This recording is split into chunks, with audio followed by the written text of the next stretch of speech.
तो गाइस आज हम बात करेंगे कावलून कपोका मानवा के नेक्स्ट चैप्टर के बारे में, या फिर इस मानवा को आप 9 ड्रैगन्स कपोका भी कह सकते हो। पिछले वीडियो में हमने देखा था जिंटे नाम के एक बंदे को जिसके माँ बाप उसको छोड़ के चले जाते हैं इस दुनिया से। बेचारे की बहन भी किडनैप हो जाती है और खुद 2 साल तक जेल में सड़ता रहता है। बट फाइनली एक बंदा उसे जेल से बचाता है जिसका नाम होता है शिन किम। इसके बाद जिंटे उसके और उसके मास्टर के साथ ट्रेनिंग करके एक आशासन बन जाता है और निकल पड़ता है रशिया से चाइना हांगकांग में अपनी बहन की तलाश में। और जिंटे की बहन का कनेक्शन हांगकांग की खतरनाक गैंग के साथ हो सकता है, इसके चांस काफी ज्यादा होते हैं। इसीलिए जिंटे आज की वीडियो के स्टार्ट में एक बंदे का पीछा कर रहा होता है जिसे शायद उसकी बहन के बारे में कुछ पता हो सकता है। इस बंदे के साथ जिंटे की काफी ज्यादा तगड़ी फाइट भी चलती है। ये बंदा जिंटे को इतनी ज्यादा टक्कर इसलिए दे पा रहा होता है क्योंकि ये 9 ड्रैगन्स का हिस्सा होता है और इसका नाम होता है ब्लू ड्रैगन। इससे फाइट करते करते जिंटे से पूछता है कि आखिर तेरा मेरी बहन के साथ क्या कनेक्शन है। और जब जिंटे से अपनी बहन का नाम बताता है तो ये बंदा जिंटे की बहन का नाम सुन के काफी ज्यादा हैरान हो जाता है। अब तक ब्लू ड्रैगन जिंटे को जान से मारने की सोच रहा था, लेकिन अब उसके हाव भाव बदल चुके होते हैं। ब्लू ड्रैगन को अच्छी तरीके से पता होता है उसके साथ की एक लड़की जिसका नाम शैडो ड्रैगन है,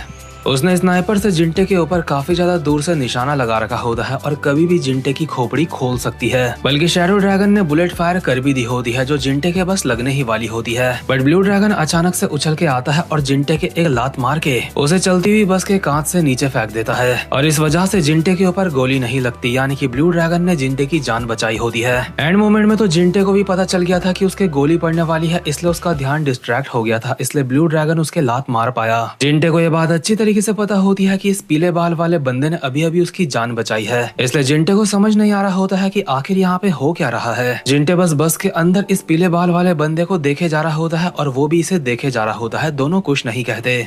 इसके बाद पीले बाल वाले बंदे को जो डीमन ड्रैगन ने एक डब्बी दी थी, ये बंदा उस डब्बी को जिंटे की तरफ फेंक देता है। तुझसे अब फिर कभी मुलाकात होगी, और बस इतना कह के यहाँ से चला जाता है। लेकिन शैडो ड्रैगन को अभी बिल्कुल भी अंदाजा नहीं होता कि आखिर यहाँ पे चल क्या रहा है। शैडो ड्रैगन अब भी स्नाइपर से अपना टारगेट ढूंढ रही होती है, यानी कि जिंटे की खोपड़ी। लेकिन जैसे ही शैडो ड्रैगन को जिंटे नजर आता है तो जिंटे एक दीवार के पीछे छुप गया होता है और स्नाइपर के 8x स्कोप से शैडो ड्रैगन ने ये भी देख लिया होता है कि उसके हाथ में वो डब्बी है जो डीमन ड्रैगन ने पीले बाल वाले बंदे को दी थी। शैडो ड्रैगन की रेंज से दूर आने के बाद जिंटे वो डब्बी चेक करता है कि आखिर उस डब्बी के अंदर है क्या, और देखता है कि उसके अंदर 3 पीले रंग की गोलियां हैं। ये गोलियां बिल्कुल ऐसे लग रही होती है जैसे फिश ऑयल की गोलियां होंगी जिसपे ओमेगा 3 होता है। हालांकि ये मैं अपनी तरफ से कह रहा हूँ, जिंटे को ऐसा नहीं लगता। जिंटे को समझ नहीं आता कि आखिर ये चीज है क्या। वहीं दूसरी तरफ हम देखते हैं जिंग जाओ को, जो कि कार में बैठ के अभी कहीं जा रहा होता है और इसकी कार के पीछे वो 2 बंदे भी बैठे होते हैं जो अब तक जिंटे का पीछा कर रहे थे। और आपको ऑब्वियसली याद होगा जिंग जाओ जिंटे की बहन को ढूंढने में उसकी मदद कर रहा है। लेकिन जिंटे को ये नहीं पता कि जो जिंग जाओ है वो हांगकांग की खतरनाक गैंग ट्रायड का एक हिस्सा है। तो खैर इसके बाद जिंग जाओ और बाकी के जो 2 बंदे होते हैं एक अंधेरी सी गली में आते हैं बात करने के लिए। ये दोनों जिंग जाओ को बताते हैं कि इनको यहाँ पे लॉर्ड ल्यू एन ने भेजा है, यानी कि वही बंदा जो ट्रायड के हेड का बेटा है। ये पता लगने के बाद जिंग जाओ इन दोनों को कहता है, ठीक है तुम्हें लॉर्ड ल्यू एन ने यहाँ पे भेजा है, लेकिन आखिर तुम मेरे काम पे यहाँ पे टांग क्यों अड़ा रहे हो। इसके बाद इन दोनों में से एक बंदा कहता है जिसका नाम होता है लेफ्ट शैडो। लॉर्ड ल्यू एन ये बिल्कुल भी नहीं चाहते कि उनके लीडर बनने में कोई भी रुकावट आए। इसके बाद राइट शैडो कहता है, और इसीलिए वो डायरेक्टली 9 ड्रैगन्स वाले मामले को हैंडल करना चाहते हैं। मैं जो काम कर रहा हूँ उसके लिए मुझे डायरेक्ट ड्रैगन हेड से ऑर्डर्स मिले हैं, और जो ऑर्डर्स हमें मिले हैं वो फ्यूचर के होने वाले ड्रैगन हेड से मिले हैं। हाँ ठीक है मान लिया, लेकिन तुम्हें मुझे पहले बता देना चाहिए था कि तुम यहाँ पे आ रहे हो। हमने तुम्हें नहीं बताया क्योंकि हमें तुम्हारे ऊपर यकीन नहीं है। तुम काफी सारी परेशानियां खड़ी कर रहे हो। आखिर तुमने हांगकांग में अब तक कितने मामलों को अच्छी तरीके से हैंडल करा है। ओए मेरे पास इतने अधिकार हैं कि मैं अपने तरीके से काम कर सकूं। अगर छोटी मोटी दिक्कत हुई भी है तो उसमें दिक्कत क्या है। मैं ड्रैगन हेड का डायरेक्ट सबऑर्डिनेट हूं और तुम लोग यहाँ पे मेरे काम में दखल दे रहे थे, इसलिए तुम्हें नहीं लगता कि तुम अपनी लाइंस को क्रॉस कर रहे हो। हमें ये बात कहने से पहले तुम ठीक से रिपोर्ट्स को चेक क्यों नहीं कर देते। वो जो सन ग्लासेस वाला बंदा भाग रहा था, हमें उसकी रिपोर्ट मिली थी। उसको देख के हमें कुछ गड़बड़ महसूस हो रही थी। आखिर वो इंसान है कौन। तुम्हें उसके बारे में सोच के इतनी ज्यादा दिक्कत लेने की कोई जरूरत नहीं है। दरअसल उसको मैंने ही हायर करा है। वो मेरा रशिया का एक दोस्त है जो अभी मेरे काफी ज्यादा काम आ रहा है मेरे काम पे। ये लोग अब भी जिंग जाओ से और ज्यादा पूछताछ करने की कोशिश कर रहे होते हैं, लेकिन जिंग जाओ यहाँ से जाते हुए इनको कहता है, ठीक है अगर तुम्हारा काम खत्म हो गया है तो यहाँ से चले जाओ और दोबारा से मुझे कभी मत मिलना, और दोबारा से अगर तुम मुझे मिले भी तो ऐसी एक्टिंग मत करना जैसे तुम मुझे जानते हो। वेल देन गुड बाय, मैं यहाँ से चला। जिंग जाओ यहाँ से बस निकल ही चुका होता है। इतने में ही लेफ्ट शैडो उसको कहता है, 1 मिनट रुको, लॉर्ड लियू एन तुमसे बात करना चाहते हैं। ये बंदा जिंगजाओ को लियू एन से बात करने के लिए फोन पकड़ाता है और जिंगजाओ लियू एन के बारे में सोचते हुए अपने मन में कहता है, अभी ये ड्रैगन हेड बना भी नहीं है, लेकिन अभी ऐसी एक्टिंग कर रहा है जैसे ये ड्रैगन हेड बन चुका है। दरअसल लियू एन ने जिंगजाओ को एक जगह पे बुलाया होता है, इसलिए जिंगजाओ इन दोनों बंदों के साथ कार में बैठ के उस तरफ निकल लेता है। कार चलाते चलाते जिंगजाओ अपने मन में कहता है, मुझे समझ नहीं आ रहा है लियू एन के दिमाग में क्या चल रहा है। अपने इन बंदों को उसने मेरी जानकारी के बिना मेरे पीछे लगा रखा था। यहाँ पे अभी काफी सारी ऐसी चीजें हो रही हैं जिसके बारे में मुझे जानकारी नहीं है। क्या लियू एन को अगला लीडर बनने की काफी ज्यादा जल्दी हो रही है? नहीं, मुझे लगता है ये सिर्फ जल्दी पना नहीं है। मुझे इसके बारे में ड्रैगन हेड से बात करनी होगी और उन्हें सब कुछ बताना होगा। एक तो ये लियू एन ना जाने क्या क्या कर रहा है, ऊपर से लियू काई भी बस हांगकांग आने ही वाला है। ये दोनों भाई सच में काफी ज्यादा परेशानियां खड़ी कर रहे हैं। इसके बाद ये लोग हांगकांग के इंटरनेशनल एयरपोर्ट में पहुंच चुके होते हैं जहाँ पे इन्हें आना होता है। लियू एन अभी यहाँ पे अपने दोनों शैडोज के साथ होता है और इनकी गैंग के काफी सारे बंदे इनके अगल बगल खड़े होते हैं और उन बंदों में ऑब्वियसली जिंगजाओ भी मौजूद होता है। दरअसल लियू एन का यहाँ पे आने का और इतने सारे बंदों को इकट्ठा करने का कुछ रीजन होता है और वो रीजन ये है कि यहाँ पे अभी लियू काई आने वाला है, यानी कि उसका सौतेला भाई। और इसी के साथ लियू काई और उसके लोगों की एंट्री यहाँ पे हो चुकी होती है। सबसे पहले हम देखते हैं एक लंबे से बंदे को जिसका नाम होता है चाओ रेन। ये बंदा भी 9 ड्रैगन्स का एक हिस्सा होता है जिसका नाम होता है ग्रेट ड्रैगन। इसी के बगल में एक और बंदा होता है जो होता है चाओ चैन। ऑब्वियसली ये भी 9 ड्रैगन्स का एक हिस्सा होता है और इसका नाम होता है लेजर ड्रैगन। खासकर ग्रेट ड्रैगन को देख के यहाँ पे काफी सारे बंदे हैरान हो रहे होते हैं क्योंकि ग्रेट ड्रैगन काफी ज्यादा लंबा चौड़ा होता है। चलते चलते ग्रेट ड्रैगन एक छाता खोलता है और उस छाते के नीचे पीछे से आता है लियू काई और कहता है, लियू एन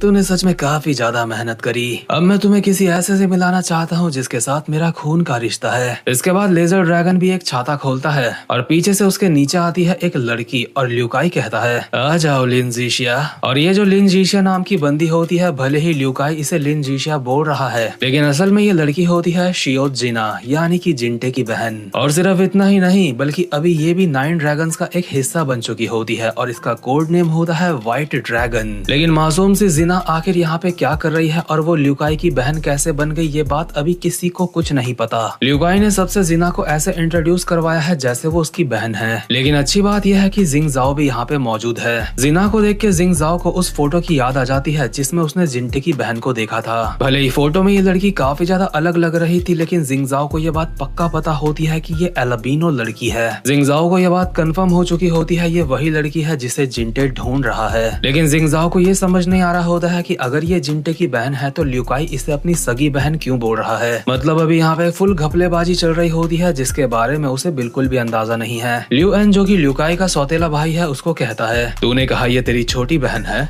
आखिर तू किस तरीके की चाल चल रहा है अब दोबारा से? लियू काई कहता है, क्या तेरी इतनी हिम्मत कि मैं कोई चाल चल रहा हूँ, तू ये मेरे मुंह पे बोल रहा है मुझे?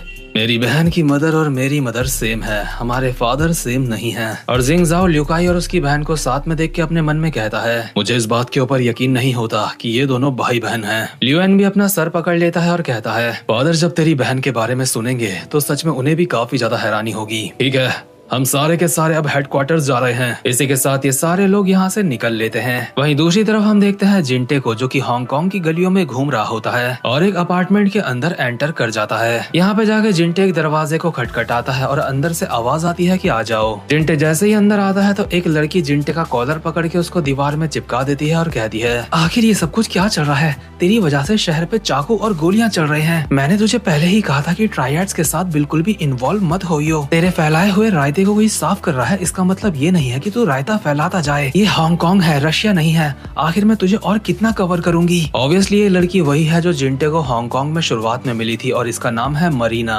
जिंटे चुपचाप से इसकी सारी बातें सुन रहा होता है और कहता है, मैं तुम्हें पहले भी बता चुका हूँ, मैं बस यहाँ पे अपनी बहन को ढूंढ रहा हूँ। तुझे आए हुए यहाँ पे अभी कुछ ही दिन हुए हैं और तू इतना ज्यादा हंगामा खड़ा कर चुका है अब तक। तेरे जैसे यहाँ पे और भी लोग आते हैं जो यहाँ पे हंगामा खड़ा करते हैं और मेरी जिम्मेदारी में होते हैं। हंगामा खड़ा करके वो यहाँ से भाग जाते हैं। मेरी वजह से जो भी हंगामा हुआ मैं उसके लिए माफी चाहता हूँ। इतना सब कुछ होने के बाद भी मैं यहाँ पे तुमसे मदद मांगने के लिए आ रखा हूँ। सच में ये बेशर्मी वाली बात है, लेकिन प्लीज मेरी मदद कर दो। इसके बाद जिंटे से वो डब्बी दिखाता है जो ब्लू ड्रैगन ने जिंटे को दी थी और मरीना जब उस डब्बी के अंदर की गोली को देखती है तो उसे पता चल जाता है कि ये गोली क्या चीज है। दरअसल इस गोली का नाम होता है लाइचा, जिसे इंग्लिश में मिल्क टी कहते हैं। ये एक ऐसी चीज है जो हांगकांग के अंदर रिसेंटली ही आई है और मार्केट में बिल्कुल भी अवेलेबल नहीं है। इसका डिस्ट्रीब्यूशन प्रोडक्शन बहुत ज्यादा लिमिटेड है, सबके पास ये नहीं होती क्योंकि इस गोली के अंदर कुछ खास तरीके का केमिकल है। इसलिए मरीना को लग रहा होता है जिस किसी ने भी जिंटे को ये गोली दी है वही लोग इन गोलियों का मैन्युफैक्चरर का काम भी करते हैं, यानी कि इन गोलियों को बनाने का काम करते हैं। और जिंगजाओ के मुताबिक ये जो डब्बी है ये गोंगजाओ के ट्रायड ब्रांच से रिलेटेड है, यानी कि वही ब्रांच जहाँ पे 9 ड्रैगन्स ल्यूकाई के अंडर में काम करते हैं और उन्हीं 9 ड्रैगन्स में से एक जिंटे की बहन भी है। लेकिन जिंटे की बहन वहाँ पे है ये बात जिंटे को पता नहीं अभी। इसके बाद मरीना जिंटे को कहती है